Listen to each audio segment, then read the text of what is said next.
Fourth quarter na, pero humantong pa sa rumble ang basketball game sa pagitan ng dalawang barangay sa Coronadal City. Ang tila yakapan ng dalawang players sa magkabilang team, pisikalan na pala.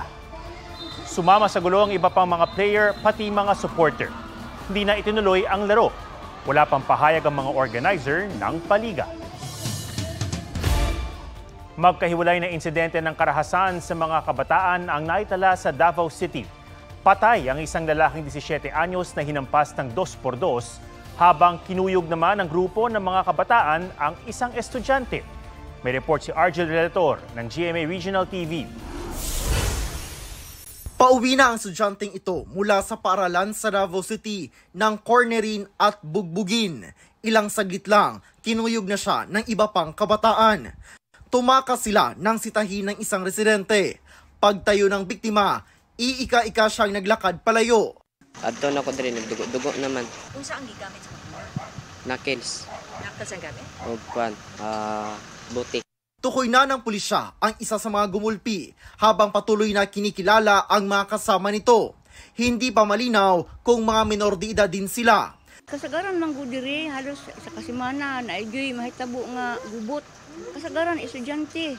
Mata ka nang naay magrubing diri pirmi. Ay magrubing para hadlok man na sila. Sinusubukan pa ng GMA Regional TV na makuna ng pahayag ang pamilya ng biktima.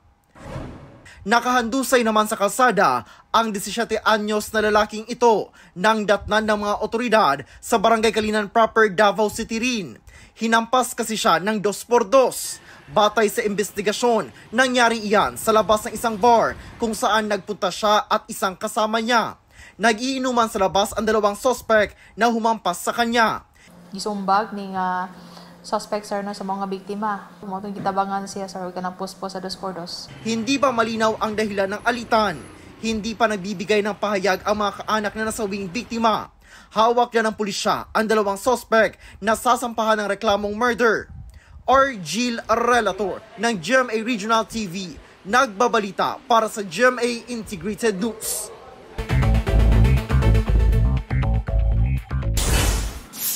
Food security emergency sa bigas sa dineklara ng Agricultural Department. Alinsunod daw ito sa rekomendasyon ng National Price Coordinating Council sa gitna ng pagsipa ng presyo ng bigas. Sa bisa ng Food Security Emergency Declaration, maaari nang i-release ang buffer stock ng bigas na nasa National Food Authority o NFA para pahupain ang presyuhan at iyaking may sapat na supply. Multang nakalap ng gobyerno mula sa mga di dapat dumaan sa EDSA busway nitong Enero umabot sa lagpas 7 milyong piso. Kanina hinuli ang isang rider na sumemplang pa habang tinatakasan ng mga otoridad. May hinuli ring isang taga-LTO at isang pulis.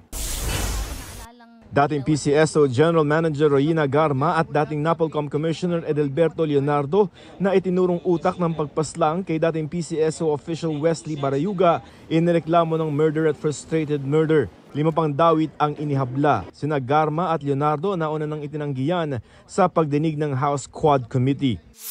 Joseph Morong nagbabalita para sa GMA Integrated News.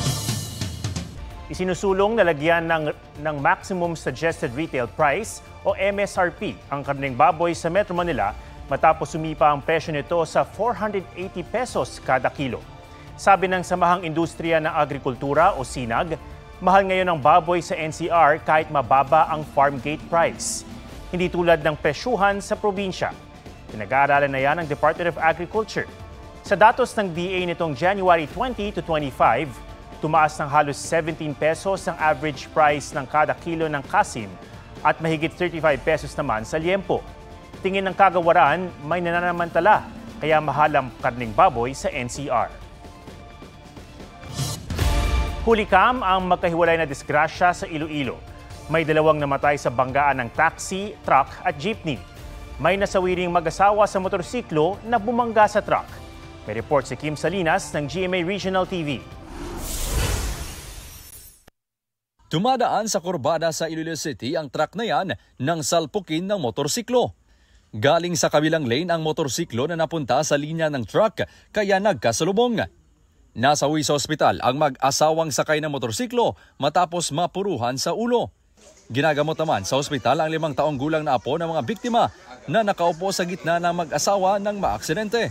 Ayon sa ina ng babaeng biktima, galing ang tatlo sa pagtitipon sa isang beach sa bayan ng Leganes. Ikinustodiya ng pulis ang driver ng truck pero pinalaya agad matapos magkaareglo ang dalawang panig. Hindi kita maka-aristo sang driver kay tiara saya sa iya right of way sang natabong aksidente.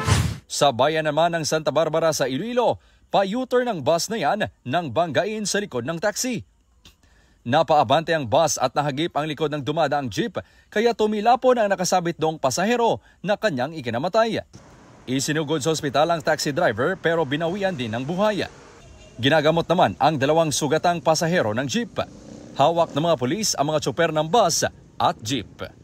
Kim Salinas ng GMA Regional TV, nagbabalita para sa GMA Integrated News.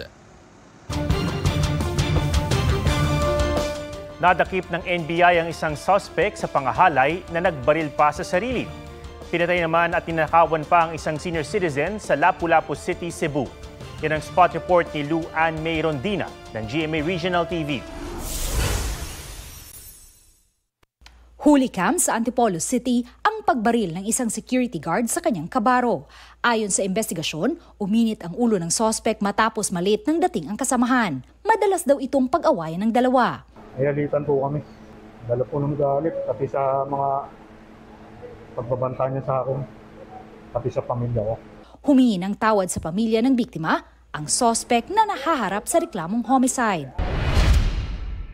Sa Lapu-Lapu City, Cebu, natagpo ang patay na may sugat sa leeg ang isang babaeng negosyanteng edad 60. Natangay rin ang aabot sa kalahating milyong pisong kita ng biktima pati ang kanyang sasakyan. Person of interest ng pulisya, ang pamangkin ng biktima na kasama niya sa negosyo. Bukod na nawala siya matapos ang krimen, may ebidensya raw ang mga pulis na mag-uugnay sa kanya.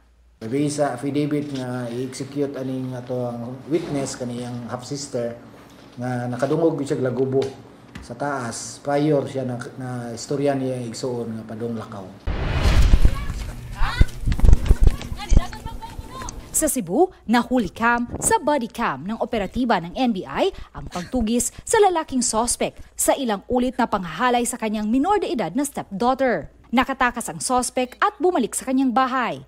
Ayon kay NBI Director Jaime Santiago, nagbaril sa noo ang suspect pero nang madakip, dinala siya sa pagamutan at natanggal ang bala dahil hindi masyadong tumagos. Anya, umamin ang suspect. Inihahanda na ang reklamo sa kanyang qualified rape in relation to Anti-Child Abuse Act. Ang biktima naman, hawak na ng lokal na DSWD. Lou Ann May Rondina ng GMA Regional TV, nagbabalita para sa GMA Integrated News.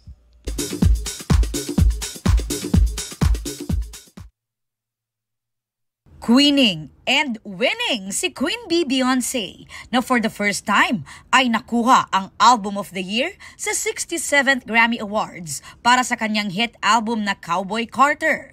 Historic win naman ang Best Country Album niya as first black woman to win a country Grammy in 50 years. Record at Song of the Year ang kantang Not Like Us ng rapper na si Kendrick Lamar na may 5 Grammy wins. Si Sabrina Carpenter panalo ng Best Pop Vocal Album at Best Pop Solo Performance. Si Chappelle Rowe naman ang winner ng Best New Artist. Si Shakira ang Best Latin Pop Album at si Doechii sa Best Rap Album. Nag-perform sina Bruno Mars at Lady Gaga na nakuha ang Best Pop Duo Group Performance Award. May tribute din sa Los Angeles firefighters na pinalakpakan sa red carpet. Kasabay ng Grammys.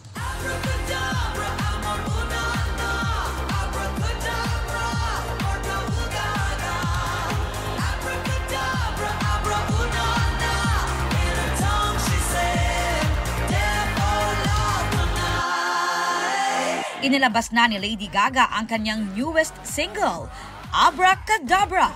Kasama ito sa album na Mayhem na i-release next month. Barbie Forteza tries tennis. Nag-enjoy daw siya pati ang kalaro niyang si Eugene Domingo. Magsasama ang dalawa sa isang pelikulang mapapanood sa isang streaming platform. Aubrey Carampel nagbabalita para sa GMA Integrated News. Sa mga high school student na nais mag-aral abroad, alok ngayon ng Singapore ang ASEAN Scholarship para sa mga nag-aaral sa grade 9 pataas. Makatutulong daw itong bigyan ng mga Pinoy ng world-class and holistic education at exposure sa mga oportunidad sa ibang bansa. Nitong isang taon, 19 na Filipino high school student ang mapalad na nakakuha ng ASEAN Scholarship. Sa ilalim nito, sagot ng Singaporean government ang pag-aaral ng mga papasang scholar sa loob ng 4 na taon. Gayon din ang mga allowance, school fee, accommodation, return economy airfare at medical benefits at insurance. Hanggang February 21, pwede mag-apply. Sa mga interesado, pumunta sa link o iscan ang QR code na naka-flash sa inyong screen. Huwag magpahuli sa mga balitang dapat niyong malaman. Mag-subscribe na sa GMA Integrated News sa YouTube.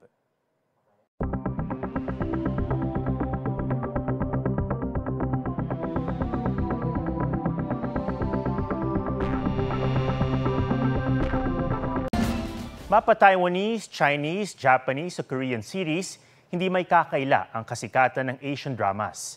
At isa sa mga naging mukha nito sa buong mundo si Barbie Hsu, na ipinagluluksa ngayon ng fans ang biglang pagpanaw. Magbalik tanaw tayo sa report ni Aubrey Carampel. Nang ipalabas ang Taiwanese drama na Meteor Garden noong early 2000s, maraming napamahal at umidolo kay Sanchay. Mapagmahal sa pamilya at kaibigan, pero palaban at may paninindigan. Kaya kahit pumasok sa paaralan ng mayayaman, hindi na tinag sa pambubuli ng kinatatakutang F4 ni na Dao Mingsu, Ximen, Meizuo at Wat Shelei. Hanggang naging laman siya ng puso ni na Wat Shelei at Dao Mingsu. Ang Asian Cinderella story ni Sanchay, binigyang buhay ni Barbie Hsu. Isa sa mga unang mukha ng Asian drama wave ng bagong milenyo sa Pilipinas at ibang bansa. Ang ilang batang 90s, nagmamadali raw makauwi galing sa school para maabutan ang Meteor Garden. Pero walang dudang kinilig sila sa kakaibang love story ni na Sanchay at Dao Mingsu. Kaya marami ang heartbroken sa balitang pumanaw siya sa edad na 48.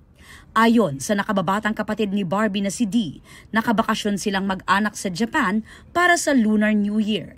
Pero nagkatrangkaso si Barbie na nauwi sa pulmonya. Si Kenshu na gumanap na Ximen, nagpost sa IG ng all-black photo at throwback pic nilang 5 bilang pag-alala kay Barbie. Si Rainy Yang na gumanap na best friend ni Sanchay, nagpasalamat at inalala ang kaibigan na sobra raw niyang na-miss. Nagbigay pugay rin ang comic artist at National Book Award finalist na si Alan Jeffrey Bacar kay Barbie na may caption na "Rest in peace Barbie Hsu, our forever Sanchay." Vegetarian si Barbie Hsu at supporter ng PETA o People for the Ethical Treatment of Animals. Heartbroken daw ang animal rights group sa pagkawala ng isa sa kauna-unahang biggest star na sumuporta sa kanila. Naulila ni Barbie ang kanyang mister na si South Korean musician na si DJ Koo at 2 anak mula sa kanyang ex-husband. Aubrey Carampel, nagbabalita para sa GMA Integrated News.